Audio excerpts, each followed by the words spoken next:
Hi guys, we're back. I'm here with Stephanie. I'm George Masi, and this is part two of our interview. If you guys haven't seen part one yet, this is part two. We're discussing her previous relationship with Andrew, who is currently on this season of 90 Day Fiancé. And if you have been watching, that part has been unraveling with a detainment and quite a bit of drama. And I'm hoping that this particular interview will help shed some light on what led to that behavior.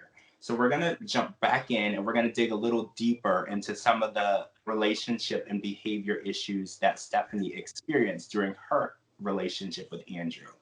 So in this relationship, did you feel heard? Did you feel like you could talk to him honestly and tell him how you felt? And if something was going on that you weren't comfortable with, were you able to honestly talk to him about it? Or did you feel like he would dismiss your feelings? So there was no room for me to have an opinion, especially if it's something he felt was criticism. I would just be met with full negativity. It would turn into a fight. For example, his sister had moved back in, and she's lovely. We're the same age. I was excited to be able to meet her because I had been so isolated, really.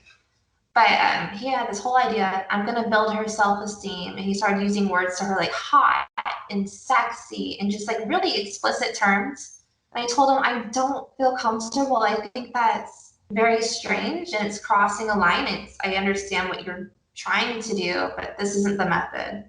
And he freaked out like I was the one who was being wrong and perverted and that I was wrong for even reading those things into it.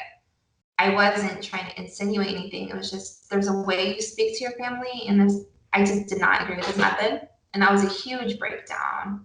So anything that I would say to him that didn't build him up to be the super guy was seen as an attack. Wow. So let's talk about how the relationship ended.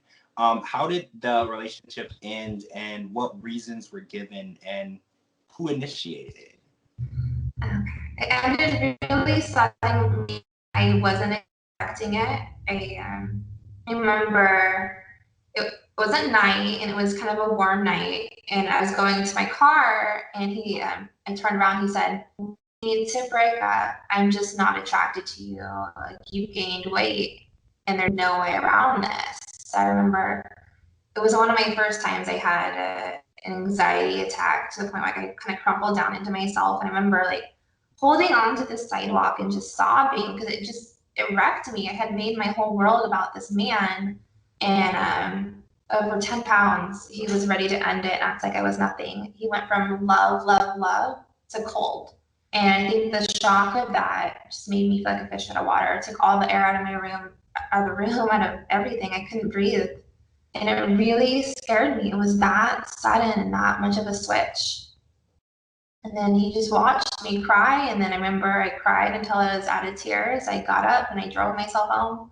And that was the last time we saw each other in person or spoke. He had tried to reach out to me a few years later to reconnect, but there was no reconnecting. I don't want that in my life.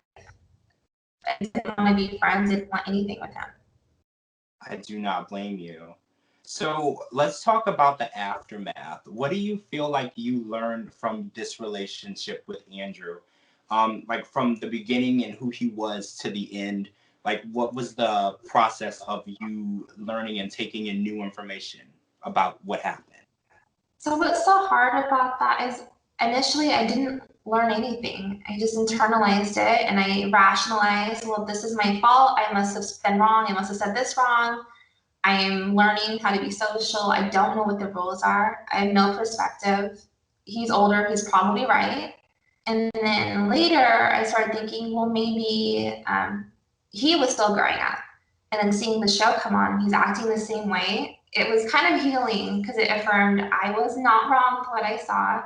I was experiencing these real things, and he was the problem because he hasn't changed at all. And that was my safety, was just thinking that it was maybe he was also immature, but it seems a lot more like a personality disorder than like a growing phase. I agree. So, how has your outlook changed on relationships based on this past relationship? How do you seek out partners and how do you identify things that are red flags now in comparison to then? So it took me a long time. I didn't walk away like a healed person. That was probably about 10 years worth of work and reflection because I found myself in relationships that mirrored this one. Um, I wasn't identifying what my boundaries were. I wasn't following my intuition. I didn't lean into what made me uncomfortable. I just ignored it because I wanted to be loved so much. I was really vulnerable to that kind of love bombing behavior where they come on so strong and then it fizzles out. So it took time and time again of reaching lows and finding different ways of losing myself in relationships until I found my way back of it's okay. You don't need a good reason to end a relationship. If you feel uncomfortable, you can walk away.